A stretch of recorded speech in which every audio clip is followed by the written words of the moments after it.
এই মুহূৰ্তত ৰাজ্য চৰকাৰ কৰ্মচাৰীসকলৰ বাবে জনাব বিচাৰিছোঁ বৃহৎ সুখবৰ। এইবাৰ কৰ্মচাৰীসকলৰ চাকৰিৰ কাৰ্যকাল ৬২ বছৰলৈ বৃদ্ধিৰ প্ৰস্তাৱ লোৱা হৈছে। সদৌ অসম কৰ্মচাৰী পৰিষদৰ ফালৰ পৰা কেইবাটাও গুৰুত্বপূৰ্ণ খবৰ দিছে।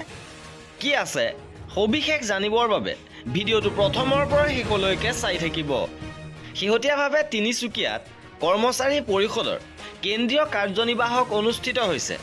ৰাজ্যিক কৰ্মচাৰীৰ চাকৰিৰ কাৰ্যকাল ৬২ বছৰলৈ বৃদ্ধিৰ বাবে প্ৰস্তাৱ লৈছে। ৰাজ্যিক কৰ্মচাৰীৰ চাকৰিৰ কাৰ্যকাল ৬২ বছৰলৈকে বৃদ্ধি কৰাৰ প্ৰস্তাৱ গ্ৰহণ কৰিছে তিনিচুকীয়াত অনুষ্ঠিত হোৱা সদৌ অসম কৰ্মচাৰী পৰিষদৰ কাৰ্যনিৰ্বাহক সভাই। সদৌ অসম কৰ্মচাৰী পৰিষদৰ তিনিচুকীয়া জিলা কৰ্মচাৰী পৰিষদৰ আতিথ্যত তিনিচুকীয়া মহাবিদ্যালয় প্ৰেক্ষাগৃহত অনুষ্ঠিত কেন্দ্ৰীয় কাৰ্যনিৰ্বাহক সভাত কৰ্মচাৰীৰ চাকৰিকাল ৬২ বছৰলৈ বৃদ্ধি কৰাৰ লগতে আন বহুকেইটা গুৰুত্বপূৰ্ণ প্ৰস্তাৱ গ্ৰহণ কৰিছে।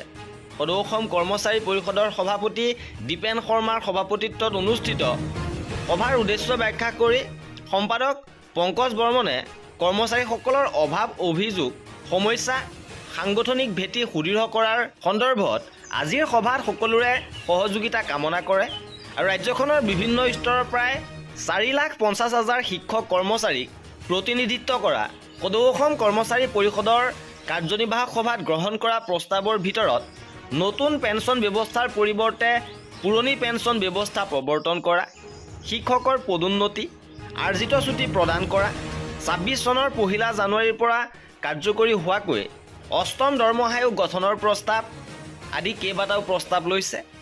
লগতে ৰাজ্যিক কৰ্মচাৰী সমাজৰ সমস্যাসমূহ সমাধানৰ বাবে মুখ্যমন্ত্ৰীয়ে দেখুওৱা আগ্ৰহক আদৰণি জনাইছে।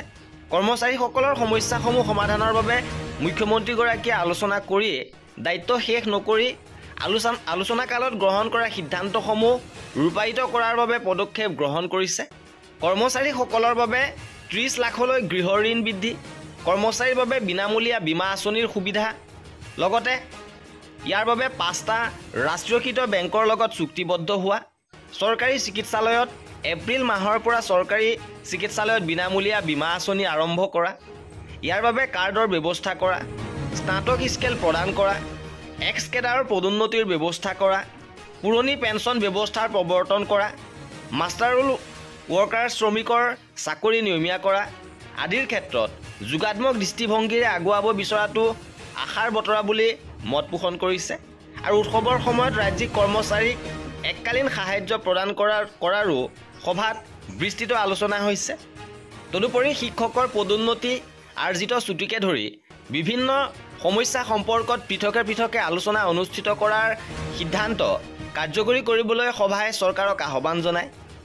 সভাত বেতন সুৰক্ষাসহ শিক্ষক কৰ্মচাৰীৰ চাকৰি নিয়মীয়া কৰা, এককালীন সাহায্য দিয়া, শিক্ষানুষ্ঠান প্ৰাদেশিকৰণ কৰা, প্ৰাদেশিকৰণৰ সময়ত ৰৈ যোৱা বঞ্চিত শিক্ষক কৰ্মচাৰী সকলোৰে চাকৰিৰ নিৰাপত্তা নিশ্চিত কৰা আদি বিষয় সভাত আলোকপাত কৰে। আৰু ৰাজ্যখনৰ বিভিন্ন জিলাৰ পৰা অহা শতাধিক প্ৰতিনিধিয়ে অংশগ্ৰহণ কৰা সভাত কৰ্মচাৰীৰ অভাৱ অভিযোগ সাংগঠনিক ভেটি সুদৃঢ় কৰাৰ বিষয়েও আলোচনা কৰা হয়। আৰু এয়া আছিলে সদৌ অসম কৰ্মচাৰী পৰিষদৰ কাৰ্যনিৰ্বাহক সভাত আলোচিত হোৱা কেইবাটাও গুৰুত্বপূৰ্ণ বিষয়। আৰু কৰ্মচাৰী পেঞ্চনাৰৰ এনেধৰণৰ খা খবৰ বাবে আমাৰ চেনেলটো ছাবস্ক্ৰাইব কৰি ৰাখিব। ভিডিঅ'টো শেষৰলৈকে চোৱাৰ বাবে বহুত ধন্যবাদ।